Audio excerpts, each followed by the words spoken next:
मंगल भवनाय मंगलहारी, मंगल भवनाय मंगलहारी। तुलसीदास जी ने रामचरितमानस में बालकांड प्रारंभ भी गुरु वंदना और ब्राह्मण संत को वंदना की। वंदना प्रारंभ हो रहा है, प्रेम से श्रवण करो। जय राम श्री राम, जय जय राम, जय राम। क्योंकि हर कथा के प्रारंभ करने के पहले गुरु वंदना संत वंदना करना आवश्यक है। बंदहूँ गुरुपादा कंज कृपा सिंधु नर रूप हरे, महमोहातम पुंजा सुबचन रवि करनी करा। मैं उन गुरु महाराज के चरण कमलों की वंदना करता हूँ जो कृपा के समुद्र और नर रूप में श्री हरि ही हो, और जिनके वचन महारूप की घने अंधकार को नाश करने के लिए सूर्य किरण के भी समूह है। इसको मैं बारंबार सिर झुकाकर प्रणाम करता हूँ। इस तरह से भी तुलसीदास बहुत अच्छी गुरु वंदना करके प्रारंभ करी राम कथा। और कैसे ब्राह्मण की प्रार्थना की। बंदहूँ गुरु पद पदम उपरागा, सुरुचि सुभाष सरस अनुरागा, यमिया मुरिमया चूरन चारु, सामन सकल भवारु जय परिवारु। सुकृति संभूतन विमल विभूति, मंजुल मंगल मोद प्रसूति, जनमनक मंजू मुकुर मलहरणी, किए तिलक गुण गण बस करनी। देखो तुलसीदास जी ने गुरु की महाराज के चरण कमलों की रज को वंदना करता हो, और जो सुरुचि अर्थात सुंदर साथ सुगंध तथा अनुराग रूपी रस में पूर्ण हो, वह अमर मूल अर्थात संजीवनी जड़ी का सुंदर चूर्ण हो, जो संपूर्ण भवरोग के परिवार को नाश करने वाला भी हो। और वह राज सुकृति अर्थात पुण्यवान पुरुष रूपी शिवजी के शरीर पर सुशोभित निर्मल विभूति और सुंदर कल्याण और आनंद की जननी हो।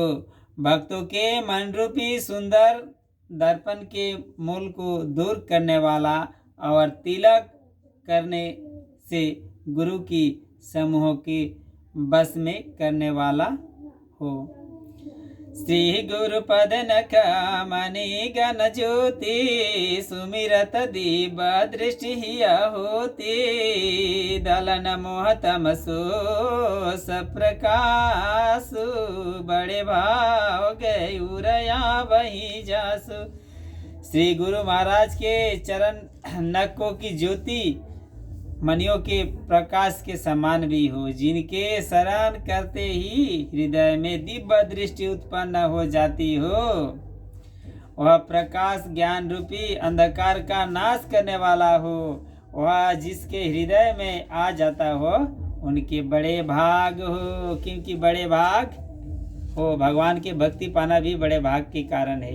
सभी भगवान की भक्ति प्राप्त कर नहीं पाते। उगर ही बिमला बिलोचन ही के, मिटहि दोष दुख भव राजनी के, समुझी रामचरित मणि मानिका, गुप्ता प्रगट जहूँ जो जेई कानिक। उसके हृदय में आते ही हृदय के निर्मल नेत्र खुल जाते हो, और संसार रूपी रात्रि के दोष दुख मिट जाते हो, एवं श्री राम चरित्र रूपी मणि और मानिक गुप्त और प्रगट जहाँ जो जिस खान में हो सब दिखाई पड़ने लगती हो, क्योंकि राम कृपा से सब कुछ संभव है। संसार में कोई भी असंभव नहीं है। प्रेम से बोलो जय जय संकट मोचन की जय, बाबा विश्वनाथ की जय, अयोध्यापति की जय। जातसु अंजन अंजी, जातसु अंजन अंजी, दुग साधक सिद्ध सुजान, कौतुक दिखत सोइल बना भूतल भूरे भी निधान। जैसे श्रद्धांजलि नेत्रों में लगाकर साधक सिद्ध और सुजान पर्वतों के वनों और पृथ्वी के अंदर कौतुक से ही बहुत सी खाने देखते हो। इस तरह से गुरुपद रजा मृदु मंजुल अंजुला, नया नया मिया दुग दुस विभंजना, तेहि करि विमल विवेक विलोचना, बरनहु रामचरित भव मोचन। श्री गुरु महाराज के चरणों के रज कोमल और सुंदर नयनामृत अंजन हो, जो नेत्रों के दोष का नाश करने वाला हो। उस अंजन से विवेक रूपी नेत्रों की निर्मल करके मैं संसार रूपी बंधन से छुड़ाने वाला श्री राम चरित्र का वर्णन करता हूँ। बंदहु प्रथम महिसुर चेरना, मोहरा जनित संशय सब हरेना, सुजन सुमाज सकल गुण खाने, करहु प्रणाम प्रस प्रेम सुबानी। पहले पृथ्वी के देवता ब्राह्मणों के चरणों की वंदना करता हूँ, जो अज्ञान से उत्पन्न सब संदेह को हरने वाला हो। फिर सब गुणों की खान संत समाज को प्रेम सहित सुंदर वाणी से प्रणाम करता हूँ। साधु चरित शुभ चरित कपासु, नीरस विशद गुण मया फले जासु, जो सुही दुख पर छिद्र द्रुरावा, बंदनीय जही जग जसी पावा। संतों के चरित्र कपास के चरित्र की अर्थात जीवन के समान सुबह हो संत के चरित्र, जिसका फल नीरस विशद और गुणमय होता हो। इस तरह से अवर अर्थात कपास की डोडी नीरस होती हो, संत चरित्र में भी विषय शक्ति नहीं हो, इससे वह भी नीरस हो। कपास उज्जवल होता हो, संत का हृदय भी अज्ञान और पाप रूपी अंधकार से रहित होता हो, इसलिए वह विषाद हो। और कपास के गुण अर्थात तंतु होते ही इसी प्रकार संत का चरित्र भी सद्गुणों का भंडार हो, इसलिए वह गुणमय हो। जैसे कपास का धागा सुई से किए हुए छेदों को अपना तन देकर ढक देता हो, उस तरह से संत के भी स्वभाव है। अथवा कपास जैसे लोढ़े जाने और बुने जाने का कष्ट सहकर भी सर्वत्र के रूप में परिपूर्ण होकर दूसरों का गोपनीय स्थानों का ढकना हो, ऐसी प्रकार संत का महिमा है। कपास से तुलसीदास जी ने बहुत अच्छी एग्जाम्पल दिया है, समझना पड़ेगा। ऐसी भी संत के महिमा है। संत स्वयं दुख सहकर दूसरों की छिद्र अर्थात दोष को ढकता हो, संत की बहुत बड़ी महिमा है, जिसके कारण उसने जगत में वंदनीय जस प्राप्त कर लिए होते हो। प्रेम से बोलो सद्गुरु भगवान की जय।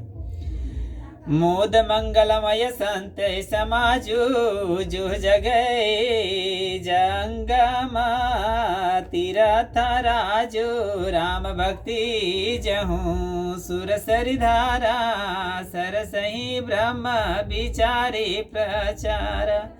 संतों का समाज आनंद और कल्याणमय हो जो जगत में चलता फिरता तीर्थराज अर्थात प्रयाग भी हो संत की महिमा, जहाँ राम भक्ति रूपी गंगा जी धारा हो, वह ब्रह्म विचार का प्रचार सरस्वती जी भी हो। विधि विषेध मया कलिमल हरने विधि विषेध मया कलिमल हरने कर्म तथा रवि नंदनी भरने हरि हर कथा विराजति बेनी सुनत सकल मुद मंगल देनी। देखो विधि और निषेध अर्थात यह करो और यह न करो रूपी कर्मों का तथा कलियुग के पापों का हरने वाला सूर्य तनया जमुना जी की हो और भगवान विष्णु और शंकर जी के कथाएं नेत्रों रूपी में सुशोभित रूपी से भी सुशोभित हो, जो सुनते ही सब आनंद और कल्याण की देने वाला हो, कल्याण भी देने वाला हो। ऐसा बट विश्वास चल निज धरे माँ तीरथ राज समाज सुकरे माँ सबही सुलभ सब दिन सब देशा सेवत सादर समना कलेसा। देखो उस संत समाज रूपी प्रयाग में अपने धर्म के जो अटल अर्थात विश्वास हो वह अक्षर बट हो भी हो, विश्वास अपने धर्म पर विश्वास भी रखना जरूर है। और शुभ कर्म ही उस तीर्थराज का समाज अर्थात परिवार हो, वह संत समाज रूपी प्रयागराज सब दोष में सब समय सभी को सहज ही में प्राप्त हो जा सकता हो और आदर पूर्वक सेवन करने से कलेशों का नष्ट करने वाला हो। अरथयलौकिक तीरथ राजो देहि सदफल प्रगटे प्रभाव। वह तीर्थराज अलौकिक तीर्थराज अलौकिक और अकथनीय हो एवं तत्काल फल देने वाला हो, उसका प्रभाव प्रत्यक्ष भी हो। सुनि समुझहि जन मोदित मना मजहि अति अनुराग हलहि चारि फलाया चततनु साधु समाजे प्रयाग। देखो जो मनुष्य इस संत समाज रूपी तीर्थराज का प्रभाव प्रसन्न मन से सुनते और समझते हो और फिर अत्यंत प्रेम पूर्वक इसमें गोते लगाते हो अर्थात नहाते हो, वह इस शरीर के रहते ही धर्म अर्थ काम मोक्ष चारों फल पा जाते हो। ऐसा भी महिमा है। मज्जन फलापेक्षिया ततलात् का महजन फलापेक्षिया तते काला का कहोहि पीक कहूँ मराला। सुनिया चरज कर जन कोई सत संगति महिमा नहीं होई। देखो इस तीर्थराज का स्नान का फल तत्काल ऐसा देखने में आता हो कि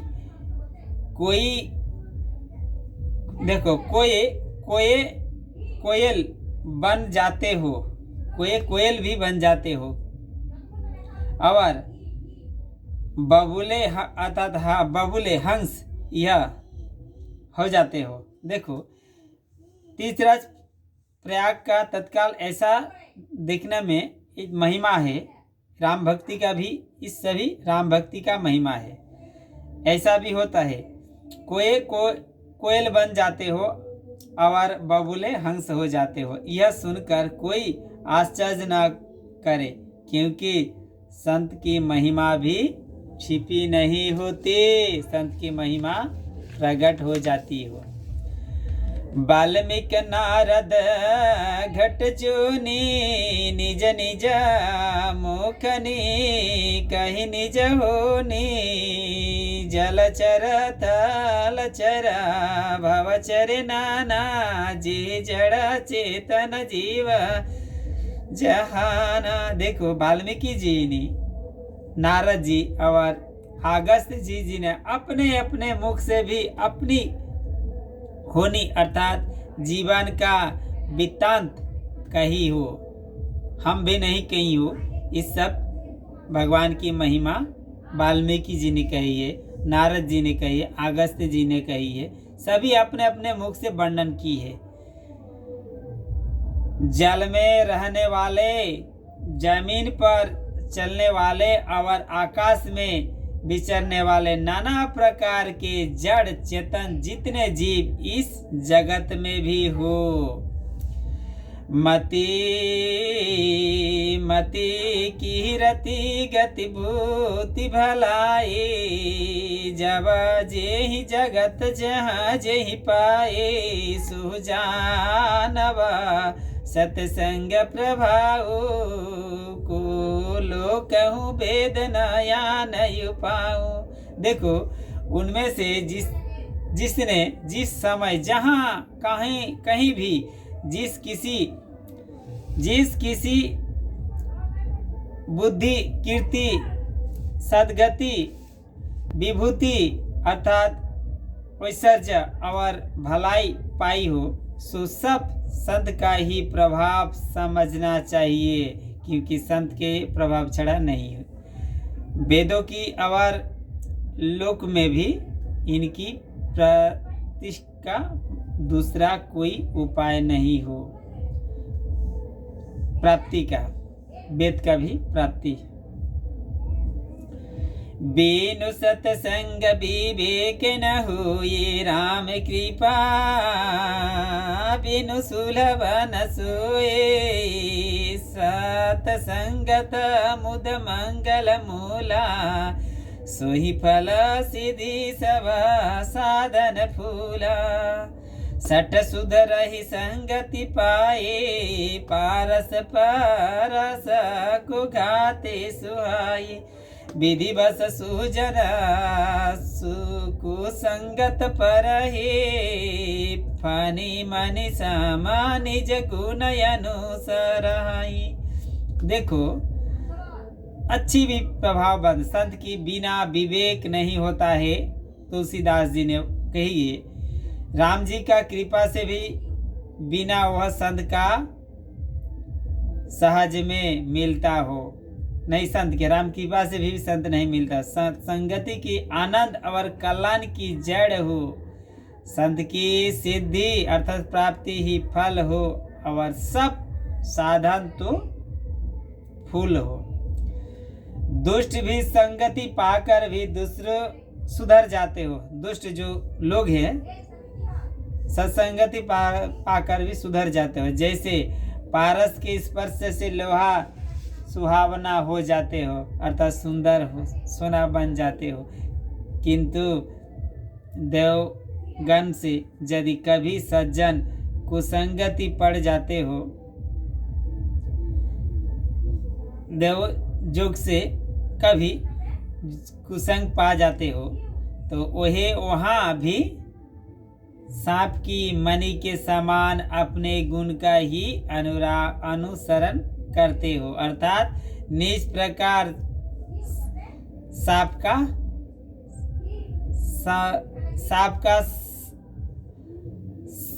का संदर्भ पाकर भी मणि उसके विषयों का ग्रहण नहीं करती तथा अपने सहज गुण प्रकार को नहीं छोड़ती। ईसा संत के दुष्ट के प्रभाव है। संत संगति पाके सुधर जाते हो। उसी प्रकार साधु पुरुष दुष्ट की संग में रहकर भी दूसरों का प्रकाश ही देते हो। दुष्टों का उन पर कोई प्रभाव नहीं पड़ता। विधि हरि हर कवि कुबिद बानी, कहत साधु महिमा सब जाने। विधि हरि हर कवि कुबिद बानी, कहत साधु महिमा सकुचानी। सो मोइसन कहीं जात न कैसे, साक बनिक मन गुण गण जैसे। ब्रह्मा विष्णु शिव कवि और पंडित की वाणी भी संत महिमा की वर्णन करने में सकुचाती हो। वह मुझसे किस प्रकार नहीं कही जाते। जैसे साग तरकारी बेचने वाले से मनियों के गुण समूह नहीं कहे जाते हो। कोई बाजार में साग बिकता बेचे जाते हो, देखो कि साग बेचे जाता बाजार में, उस मनी का प्रभाव जाने पाई। जब मनी का चीज है, मनी का प्रभाव भी उस तरह नहीं बुझे पाई। बंधहु संत समाज चित हित या नहित नहीं कोई। अंजलि गत सुबह सुमन जिमि समा सुगंध कर दोई। मैं साधु की प्रणाम करता हूँ जिनके चिंत में समता हो, जिनका ना कोई मित्र हो और ना शत्रु। जैसे अंजलि में रखे हुए सुंदर फूल, जिस हाथ में फूलों का तोड़ा और जिसने उनको रखा, उन दोनों ही हाथ क्या समान रूपी सुगंधित करते हो। हाथ में फूल तोड़ता हूँ, दोनों भी सुगंधित कर देते हैं उसी तरह के। अर्थात वैसे ही संत शत्रु और मित्र दोनों का ही समान रूपी कल्याण करते हो। संत सकल चित जगत हित जानी, सुभाव स्नेहु बाल विनय सुनि करी कृपा राम चरण रति देहु। देखो और कैसे संत को प्रणाम किया है तुलसीदास जी ने। अपने भी तुलसीदास जी की वाणी पर भी मैं रामचरितमानस की पढ़ने के प्रारंभ करने के नियम को उस तरह से प्रणाम करके समझा रहा हूँ। कृपया यही तरह से भी प्रणाम करके सभी गुणगान करके राम महिमा का गुणगान वर्णन करो। अपने मन में बहुत भी आनंद अनुभव करोगे, क्योंकि भगवान जब जिस के हृदय में बस जाते हो, उसका हृदय सब समय भी आनंद रहती हो, उसमें दुख नहीं होते। देखो संत सकल हृदय और जगत के हितकारी होते हो। संत का उनके ऐसे स्वभाव और स्नेह की जानकर मैं विनय करता हूँ। मेरी इस बाल विनय को सुनकर कृपा करके श्री रामचंद्र जी के चरणों में मुझे प्रीति दो। प्रेम से बोलो जय जय संकट मोचन की जय, वा विश्वनाथ की जय, अयोध्यापति की जय।